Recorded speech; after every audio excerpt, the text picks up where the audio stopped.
Alhamdulillah, alhamdulillah ala ni'matil iman. Bismillahirrahmanirrahim. Ala ni'matil Islam. Assalamualaikum warahmatullahi wabarakatuh. Alhamdulillah wassalatu wassalamu ala rasulillah wa ala alihi wa sahbihi wa mawalah wa la hawla wa la quwata illa billahi wa ba'du. Alhamdulillah, di pagi ini kita bisa duduk untuk bertalabul ilmi setelah melaksanakan salat subuh berjamaah, dan kita lanjutkan kajian kita tentang Qasasul Quran, di mana di pagi hari ini kita akan membahas surah Al-Maidah ayat 27 sampai 31. Allah Subhanahu wa taala berfirman, "Wajlu 'alaihim naba abnai Adam bil haqq idh qarraba qurbanan fatuqbila min ahadihima wa lam yutaqabbal min al-akhar qala la aqtulannak qala innama yataqabbalu Allahu minal muttaqin la in basatta ilayya yadaka litaqtulani ma ana bibasiti yadiya ilaika liaqtulak inni akhafullah rabbal alamin inni uridu an tabu'a bi ismi wa ismika fatakuna min ashabin nar wa dhalika jazaa'u zalimin fatawwa'at lahu nafsuhu qatla akhihi faqatalahu fa asbaha minal khasirin فبعث الله غرابا يبحث في الأرض ليريه كيف يواري سوءة أخيه قال يا ويلتى أعجزت أن أكون مثل هذا الغراب فأواري سوءة أخي فأصبح من النادمين. Ma'asyiral muslimin yang dimuliakan Allah Subhanahu wa taala, ayat ini mengkisahkan kepada kita tentang dua putra Nabi Adam alaihi salatu wassalam, Qabil dan saudaranya Habil. Kita tahu bahwa saat Nabi Allah Adam alaihi salatu wassalam diturunkan dari sorga, dan juga istrinya Hawa, dalam beberapa riwayat ada yang mengatakan Adam itu diturunkan di Sri Lanka dan Hawa diturunkan di Jeddah. Kemudian keduanya saling mencari, maka ketika saling mendekat di sebuah tempat namanya Muzdalifah, akhirnya kemudian berjumpalah dua manusia mulia ini di sebuah tempat yang disebut dengan Arafah. Itulah disebut Arafah karena saling mengenal antara Adam dan Hawa. Di tempat inilah Allah Subhanahu wa taala ajarkan kepada keduanya lafaz-lafaz taubat, di mana Allah Subhanahu wa taala memerintahkan Adam dan juga Hawa untuk mengucapkan Rabbana zalamna anfusana wa illam taghfir lana wa tarhamna lanakunanna minal khasirin. Inilah kalimat yang pertama diucap Nabi Adam saat diturunkan ke bumi. Setelah kemudian keduanya mengucap kalimat ini, kalimat tobat, Rabbana ya Rabb kami zalamna anfusana, kami sudah menzalimi diri-diri kami. Fa illam taghfir lana, kalau engkau tidak mengampuni kami, wa tarhamna, dan tidak memberikan kasih sayangmu kepada kami, lanakunanna minal khasirin, tentu kami termasuk orang-orang yang rugi. Makanya siapapun yang datang ke Arafah di musim haji, kemudian dia berdoa dengan doa ini dengan tulus dan ikhlas, maka semua dosa-dosanya akan diampuni. Makanya kenapa wukuf di Arafah dalam manasik haji itu sesuatu yang sangat vital dalam manasik haji. Sampai Rasul mengatakan al-hajju Arafah. Haji itu ditentukan dengan wukufnya kita di Arafah. Karena di situ Allah turun dan mengampuni hamba-hambanya. Singkat cerita, akhirnya Allah Subhanahu wa taala perintahkan kepada Adam untuk menggauli Hawa supaya tercipta apa yang difirmankan Allah Subhanahu wa taala dalam sebuah firman dalam surah Adz-Dzariyat, wa ma khalaqtul jinna wal insa illa liya'budun. Tidaklah aku ciptakan jin dan manusia kecuali keduanya aku perintahkan untuk beribadah. Kalau Adam dan Hawa tidak memiliki keturunan, lalu siapa yang akan menyembah kepada Allah Subhanahu wa taala? Maka untuk mewujudkan firman Allah, wa ma khalaqtul jinna wal insa illa liya'budun, inilah makanya kemudian Allah memerintahkan Adam untuk menggauli Hawa agar tercipta tujuan Allah, bahwa Allah akan menciptakan Adam ini sebagai khalifah. Dan khalifah dalam bahasa Arab itu maksudnya yakhlufu ba'duhu ba'dha, makhluk yang bergenerasi, itu disebut khalifah.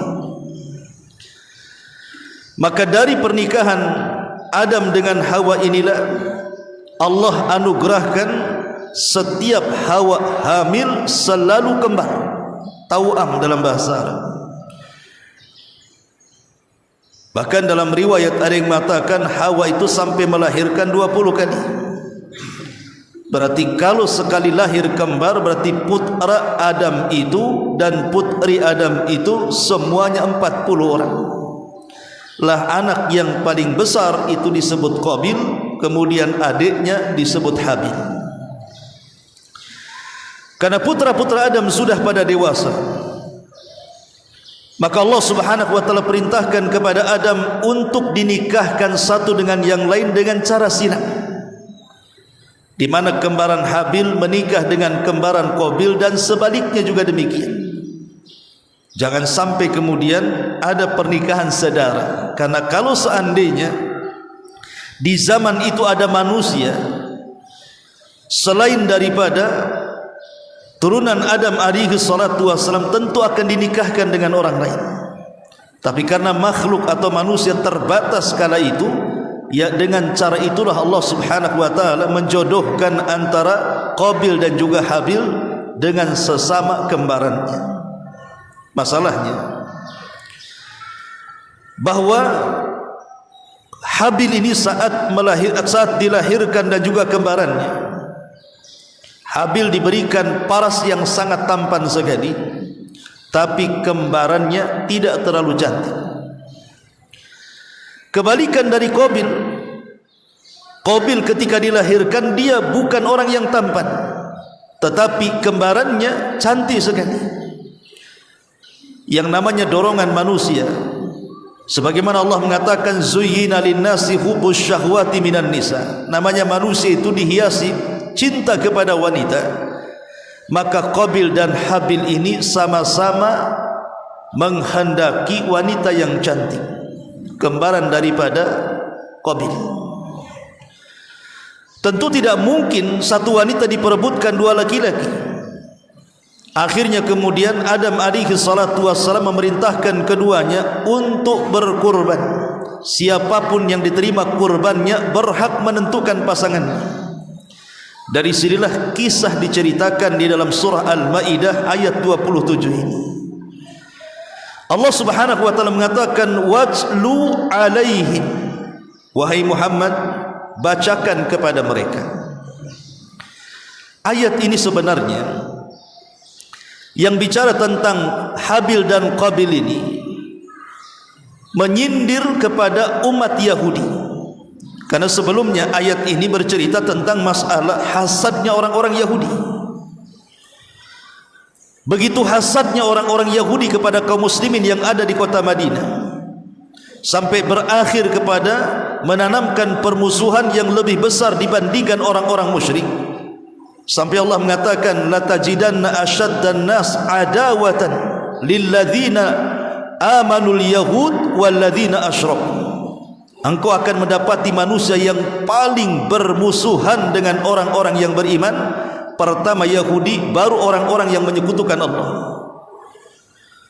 Lah orang-orang Yahudi ini sangat bermusuhan kepada kaum muslimin karena hasad mereka, di mana ketika mereka sudah ratusan tahun menunggu kenabian dari Bani Israel, rupanya Allah tidak takdirkan Nabi akhiruz zaman itu dari Bani Israel, tetapi dari Bani Ismail, dari orang Arab. Dari sinilah orang-orang Yahudi hasad, berakhir dengan kedengkian, akhirnya tertanam permusuhan. Maka Allah subhanahu wa ta'ala memerintahkan Rasul untuk membaca kisahnya Habil dan Qabil ini kepada orang Yahudi, bahwa kalian ini persis seperti Qabil, seolah-olah Allah ingin katakan seperti itu. Makanya Allah subhanahu wa ta'ala katakan, watlu alaihi, bacakan wahai Muhammad kepada mereka orang-orang Yahudi itu. Apa yang dibacakan? Naba abnai Adam bil haq, tentang kisah dua putra Adam dengan kebenaran. Idz qarraba qurbanan, ketika keduanya berkurban. Ada yang mengatakan karena Habil ini kan sahibul masyiyah, suka berternak, makanya kemudian Habil berkurban dengan ternak kambing yang sangat-sangat besar sekali, layak untuk dikorbankan kepada Allah Azza wa Jalla. Karena Habil tahu innallaha jamil la innallaha jamilun, Allah itu indah dan Allah tidak menerima kecuali yang indah-indah. Innallaha thayyibun la yaqbalu illa thayyiban, Allah itu baik, tidak menerima kecuali yang baik-baik. Makanya Habil pun menyediakan kambing terbaik untuk disedekahkan dan dihadiahkan kepada Allah. Sementara Qabil tidak sebagaimana adiknya, karena dia adalah sahibuz zar'i, suka bertanam, bercocok tanam, berladang. Akhirnya dia pun memberikan kurban dengan kurban yang terburuk dari buah-buahan yang disedekahkan dan dihadiahkan kepada Allah. Tentu karena ada dorongan, kenapa dia tidak sedekah dengan buah-buahan yang baik? Karena sudah diawali dengan hasad. Ini kembaran saya yang berhak mengambilnya. Kenapa pula kemudian Habil mengambilnya? Jadi sifat hasad inilah yang mendorong akhirnya dia berkurban asal-asalan. Tapi Allah subhanahu wa ta'ala maha tahu. Makanya Allah subhanahu wa ta'ala berfirman, fatukubbila min ahadihima walam yutaqabbal minal akhar. Allah terima kurban salah satu dari keduanya dan Allah tolak kurban yang lainnya. Di zaman itu kita tahu bahwa kurban ini sesuatu yang sulit, karena memang syariat umat-umat dulu itu sangat menyulitkan, beda dengan syariat Islam. Jadi kalau mereka berkurban, mereka letakkan kurbannya di atas ketinggian, entah di bukit, entah di gunung. Kemudian diikatlah kurban mereka, atau mungkin dalam bentuk buah-buahan dalam keranjang diletakkan di atas ketinggian. Disitulah Allah subhanahu wa ta'ala akan perlihatkan mana yang ikhlas kurbannya, mana yang tidak ikhlas kurbannya. Dengan cara apa? Dikirim halilintar, dikirim api. Maka siapa yang kurbannya dilahap api, berarti dialah kurban yang diterima, menunjukkan pelakunya ikhlas. Tapi kalau kurbannya dibiarkan, tidak dilahap api, berarti menunjukkan yang kurban tidak ikhlas, karena itu Allah menolak kurbannya. Sama dengan peperangan. Di zaman dulu peperangan itu kalau dapat harta ghanimah, harta ghanimah itu maksudnya harta rampasan perang. Umat dulu diharamkan kita ini memakan harta rampasan perang. Tidak boleh memanfaatkan, apalagi memakan harta rampasan perang. Lalu kemanakan harta rampasan perang itu? Diletakkan di atas gunung. Kalau seandainya Allah Subhanahu wa taala kirim halilintar membakar harta rampasan perang, itu menunjukkan bahwa perangnya lillahi taala. Tapi kalau rampasan perang itu tidak disentuh api sedikit pun, dibiarkan begitu saja, menunjukkan bahwa jihadnya itu bukan karena Allah Subhanahu wa taala. Dari sini Nabi SAW mengatakan, wa uhillat liyal ghanaim, dari 5 perkara yang merupakan kekhususan Nabi dan tidak diberikan kepada umat terdahulu, dihalalkannya harta rampasan perang. Dalam Islam boleh kita mengambil harta rampasan perang ataupun memakannya dan manfaatkannya. Kalau zaman dulu tidak boleh, ya dicampakkan begitu saja, kemudian dijadikan sebuah bukti diterima dan tidaknya jihadnya, sehingga berat syariat umat dulu berbeda dengan syariat umat sekarang. Lah di sini ketika Qabil dan Habil berkurban, Allah hanya terima satu dan Allah tolak yang lainnya. Dari sini makin hasadlah Qabil kepada Habil. Sudah dia akan mengambil saudarinya yang kembarannya, yang kedua ditambah-tambah kurbannya ditolak dan kurbannya Habil diterima, makin dia hasad. Dari hasad ini muncul penyakit yang lebih bahaya. Apa itu? Al-baghdha, kebencian yang luar biasa. Lah kebencian inilah yang akhirnya mendorong Qabil mengancam Habil. Apa ancamannya? Qala la aqtulannaka, sungguh aku akan bunuh kamu. Sungguh aku akan membunuh kamu. Lihat, dari hasad berakhir dengan pembunuhan. Tapi Habil yang mewarisi akhlak Nabi Adam alaihi salatu wasallam, dengan tenang dia mengatakan, qala innama yataqabbalu Allahu minal muttaqin. Wahai Habil, sesungguhnya kenapa kurbanku diterima dan kurbanmu ditolak? Karena Allah Subhanahu wa taala hanya menerima kurban itu dari hati-hati yang penuh dengan ketakwaan kepada Allah Subhanahu wa taala. Kalau engkau takwa, tentu kurbanmu juga akan diterima. Dari sini ma'asyiral muslimin yang dimuliakan Allah Subhanahu wa taala, menjadi dalil bahwa segala amal saleh itu kalau tidak didasari takwa secara otomatis ditolak Allah Subhanahu wa taala. Makanya dalam ibadah puasa, kenapa Allah Subhanahu wa taala tutup dengan kata-kata la'allakum tattaqun? Kutiba alaikumus siyam kama kutiba alal ladzina min qablikum la'allakum tattaqun. Diwajibkan atas kalian puasa sebagaimana puasa diwajibkan kepada umat sebelum kalian, agar kalian bertakwa. Karena yang mendasari puasa diterima dan tidaknya di hadapan Allah itu karena ketakwaan dalam hati. Itulah menjadi dasar sampai ada seorang ulama salaf mengatakan, kalau seandainya aku tahu sujudku 1 kali diterima Allah Subhanahu wa taala, sudah cukup bagiku. Kenapa? Berarti menunjukkan saya ini termasuk hamba Allah yang bertakwa. Kemudian Habil mengatakan, la in basatta ilayya yadaka litaqtulani ma ana bibasiti yadiya ilaika liaqtulak. Hei Qabil, kalau seandainya engkau hendak berniat untuk membunuhku, maka aku tidak ada niat untuk balas dendam membunuh. Kalau kau ingin membunuhku silahkan, tapi aku tidak akan membunuh. Disinilah letaknya akhlak. Akhlak yang diajarkan oleh Habil kepada kita persis seperti akhlaknya Utsman ibn Affan radhiyallahu anhu. Saat rumahnya dikepung oleh kelompok Sabaiyah, kemudian mereka sudah hampir mengancam untuk membunuh Utsman ibn Affan radhiyallahu anhu. Ketika itu banyak para sahabat yang menawarkan diri untuk membela Utsman, di antaranya Abu Hurairah, di antaranya Hasan dan Husain, bahkan Ali radhiyallahu anhu, dan banyak para sahabat yang masih tersisa di Madinah karena sebagian besar haji. Tapi Utsman mengatakan tidak. Aku teringat dengan ucapan Habil kepada Qabil, la in basatta alayya yadaka litaqtulani ma ana bibasiti yadiya ilaika liaqtulak. Inni akhafullah rabbal alamin.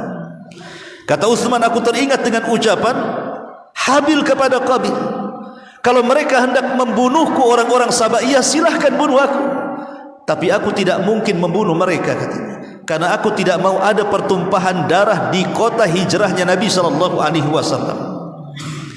Ma'asyiral muslimin yang dimuliakan Allah Subhanahu wa taala, alasan Habil kenapa dia tidak mau membalas kejahatan Qabil, dia mengatakan, inni uridu antabu'a bi ithmi wa ithmika fatakuna min ashabin nar wa dzalika jazaa'u zalimin. Karena saya menghendaki agar dosaku dikumpulkan dengan dosamu, sehingga engkau akan termasuk penduduk neraka, dan itulah balasan dari orang-orang yang zalim. Menunjukkan bahwa kezaliman itu sama saja dia telah mengumpulkan dosa orang lain dengan dosa kezalimannya. Jadi kalau kita melakukan kezaliman kepada orang, itu sama saja dosa orang yang kita zalimi itu dimasukkan ke dalam dosa kita. Nauzubillah. Makanya di sini Habil mengatakan, sengaja aku tidak akan membalaskan dendammu kepadaku, tetapi aku hanya menghendaki dosaku dan dosamu biar kau tanggung, sehingga kau termasuk penduduk neraka, dan itulah seburuk-buruknya tempat bagi orang-orang yang zalim. Tetapi yang namanya sudah hasad, yang namanya sudah dengki, yang namanya sudah kerasukan syaitan, Qabil sudah tidak lagi terpikir akibat apa yang akan dilakukan dari pembunuhan itu. Fatawa'at lahu nafsuhu qatla akhi. Mulai setan memberikan was-was untuk membunuh saudaranya. Sebagian kisah Israiliyat menceritakan, kita tahu bahwa fisik daripada Habil itu sebenarnya lebih besar dan lebih kuat dibandingkan fisiknya Qabil. Jadi kalau seandainya tarung nih, kalau seandainya keduanya berkelahi, niscaya Habil itu mudah mengalahkan Qabil, karena fisiknya lebih kuat, lebih besar dibandingkan Qabil. Sehingga Qabil ini tidak berani berhadap-hadapan secara langsung berkelahi dengan Habil. Makanya dia mencari waktu-waktu di mana dia mudah membunuh saudaranya. Kapan itu? Saat Habil sedang tertidur. Begitulah pengecutnya Qabil. Dia menanti-nanti kapan adiknya tidur, maka setelah ada kesempatan untuk membunuhnya, dia mengambil batu, kemudian membenturkan batu itu di kepalanya. Inilah pembunuhan pertama di tengah-tengah umat manusia. Qabil membunuh Habil. Maka Rasul mengatakan, siapapun setelah pembunuhan Qabil kepada Habil, maka semua dosa para pembunuh setelahnya sampai hari ini, bahkan sampai kiamat dibangkitkan, akan digabungkan kepada Qabil, karena dia awal man sannal qatlah, orang yang pertama kali mencontohkan bagaimana cara membunuh. Subhanallah, ya. Jadi kalau seandainya ada 1 miliar orang pembunuh, maka Qabil mendapatkan saham dosa pembunuhannya, karena dia orang yang pertama kali mencontohkan pembunuhan. Ma'asyiral muslimin yang dimuliakan Allah Azza wa Jalla. Tetapi Allah katakan, fa asbaha minal khasirin, maka dia pun termasuk hamba Allah yang rugi dunia, rugi akhirat.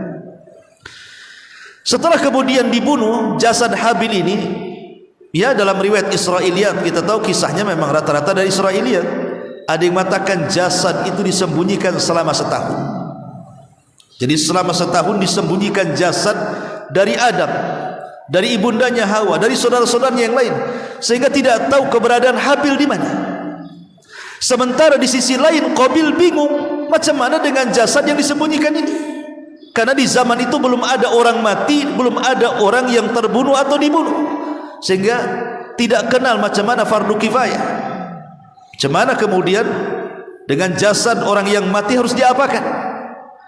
Lah sepanjang setahun itulah akhirnya Qabil ini stres, memikirkan jasad adiknya yang sudah dia bunuh. Apa yang harus dilakukan dengan jasad itu?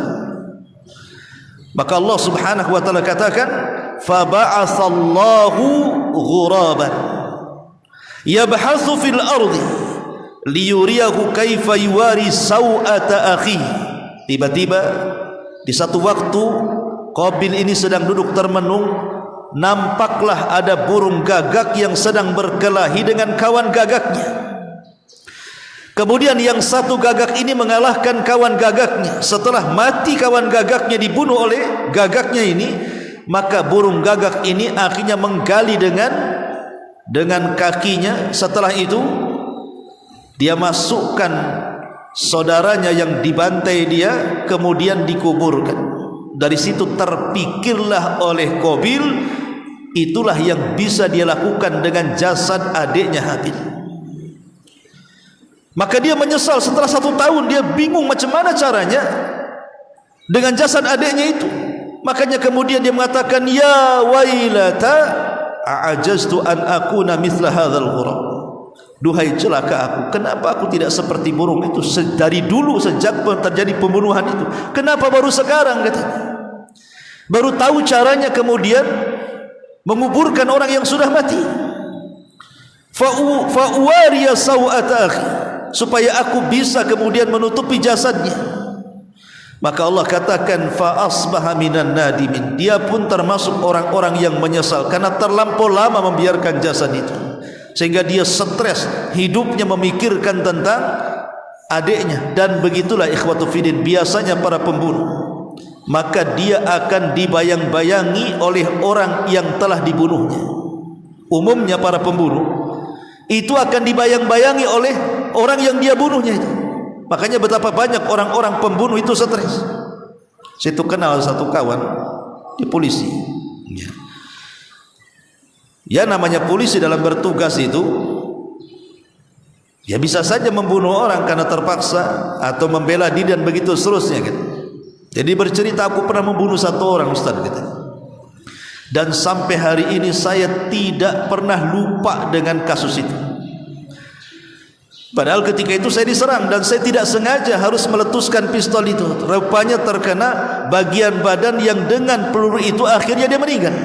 Sampai hari ini pada sudah 10 tahun lebih, aku tidak pernah lupa dengan peristiwa dan merasa bersalah. Ma'asyiral muslimin yang dimuliakan Allah Subhanahu wa taala, lah dari kisah ini ikhwatu fiddin muliakan Allah Azza wa Jalla, banyak pelajaran yang kita bisa petik dari kisah ini. Yang pertama, bahwa hasad itu adalah penyakit yang pertama kali terjadi di langit antara iblis dan Adam, dan yang pertama kali terjadi di bumi antara Qabil dan Habil. Inilah penyakit pertama yang ada di tengah-tengah manusia. Dan para ulama mengatakan, halakal hasid qablal mahsud. Terkadang orang yang hasad itu lebih hancur dibandingkan orang yang dihasadi. Di zaman Khalifah Mu'tasim,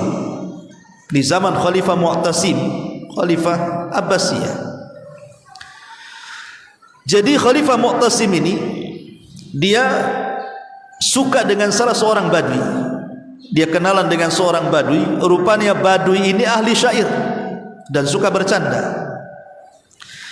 Jadi saking senangnya Khalifah Mu'tasim kepada badui ini, karena dia pandai melantunkan syair dan suka bercanda juga, jadi sering-seringlah kemudian diundang ke istana untuk menghibur sang khalifah.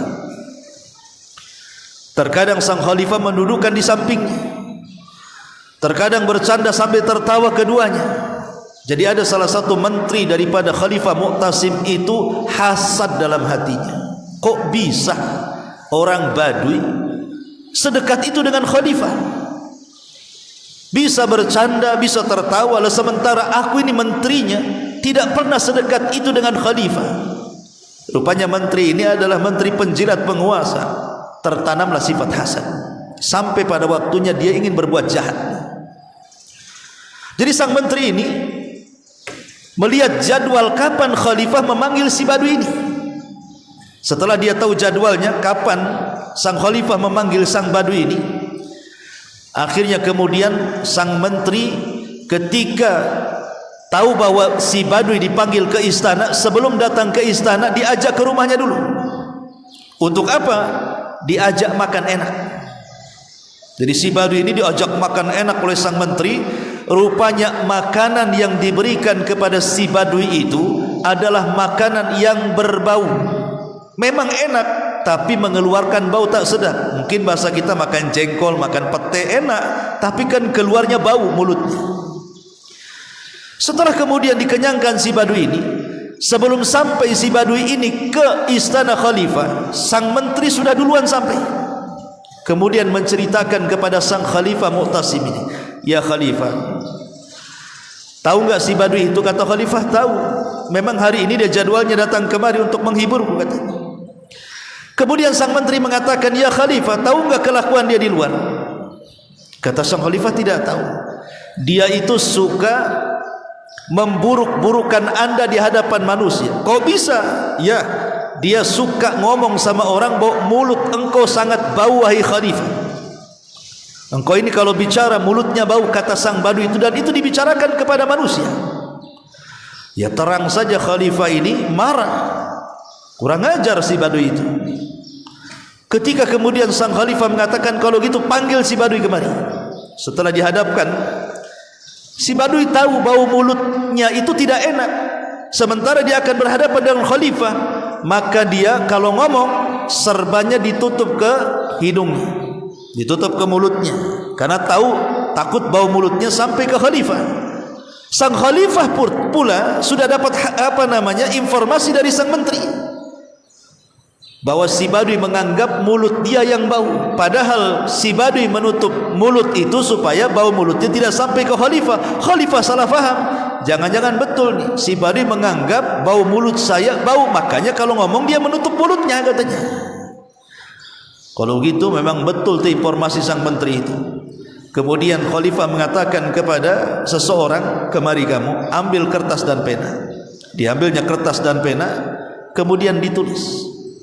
"Sesampainya kertas ini kepadamu, penggal orang ini karena dia telah menghina khalifah."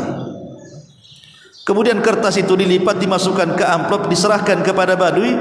Kata sang khalifah, "Wahai fulan, antarkan kertas ini kepada si fulan yang ada di desa ini atau tempat ini." Maksudnya ke tukang jagal. Badui tidak tahu apa-apa. Si menteri dari kejauhan melihat, dia salah paham. Itulah orang hasad. Dalam benaknya, enak kali si Badui itu, sudah kufitnah dia dapat amplop pula. Jangan-jangan amplop itu isinya adalah emas yang akan diambil dari tempatnya, tempat pembendaharaannya. Akhirnya kemudian sang menteri mengatakan, "Kalau begitu aku harus ambil tuh amplop itu," katanya.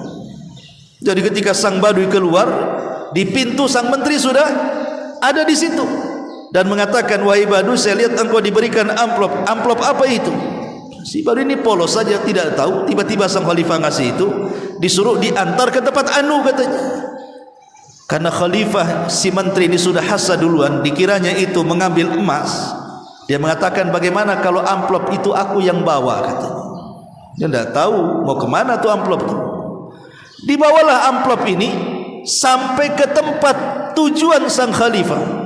Maka menteri ini langsung kemudian ditangkap dan dipenggal mati. Sampailah berita ini kepada Khalifah Mu'tasim. Kata Khalifah Mu'tasim, "Kok bisa menteri itu yang melaporkan si Badui tentang keburukan dia, kenapa pula dia yang dibunuh? Harusnya kan si Badui yang dibunuh." Maka kemudian Khalifah Mu'tasim memanggil Badui ini. "Kenapa kau berikan amplop itu kepada menteri itu?" katanya. Ya si Badui tidak tahu. Kemudian dia bercerita dari awal sampai akhir bahwa dia sebelum datang ke sang khalifah, dia disuruh makan, kemudian dikasih makanan enak tapi berbau bla bla bla macam-macam. Barulah sang khalifah paham dengan ceritanya. Berarti betul yang sudah dilakukan sang khalifah itu, bahwa yang dibunuh adalah menteri yang hasad. Dan dia mengatakan, "Lillahi darul hasad," gitu. Ma'asyiral muslimin yang dimuliakan Allah Subhanahu wa taala, itulah hasad. Terkadang halakal hasid qablal mahsud. Kemudian yang kedua, Di antara faedah dari kisah ini adalah bahwa manusia sepanjang zaman itu pasti ada dua kelompok. Kelompok yang menyuruh kepada kebaikan dan kelompok yang menyuruh kepada kejahatan. Maka kita di tengah-tengah untuk memilih kepada kelompok yang mana. Apakah kita masuk dalam kelompok yang menyuruh manusia kepada kejahatan seperti Qabil, ataukah kita masuk dalam barisan orang-orang yang menyuruh manusia kepada kebaikan seperti Habil? Kemudian juga yang ketiga di antara faedah kisah ini, bahwa Allah Subhanahu wa taala itu baik, tidak akan menerima kecuali yang baik-baik. Maka siapapun yang sedekah dengan kebaikan dan dengan zat yang baik, maka dipastikan Allah akan menerimanya. Dan termasuk akhlak seorang muslim juga tidak melampaui batas kepada orang yang melakukan kezaliman kepada kita. Andai ada orang yang melakukan kejahatan kepada kita, maka kita hanya boleh membalas sesuai dengan kejahatannya, tidak boleh lebih dari kejahatan yang dibuat dia kepada kita. Dan yang terakhir tentunya bahwa takwa adalah dasar utama dari seluruh amal saleh. Maka kalau amal saleh kita ingin berpahala, maka dasarilah amal itu dengan ketakwaan kepada Allah Subhanahu wa taala. Wallahu alam. Ini di antara faedah dari kisah Qabil dan Habil. Mudah-mudahan manfaatnya. Subhanaka bihamdika asyhadu an la ilaha illa anta astaghfiruka wa atubu ilaik.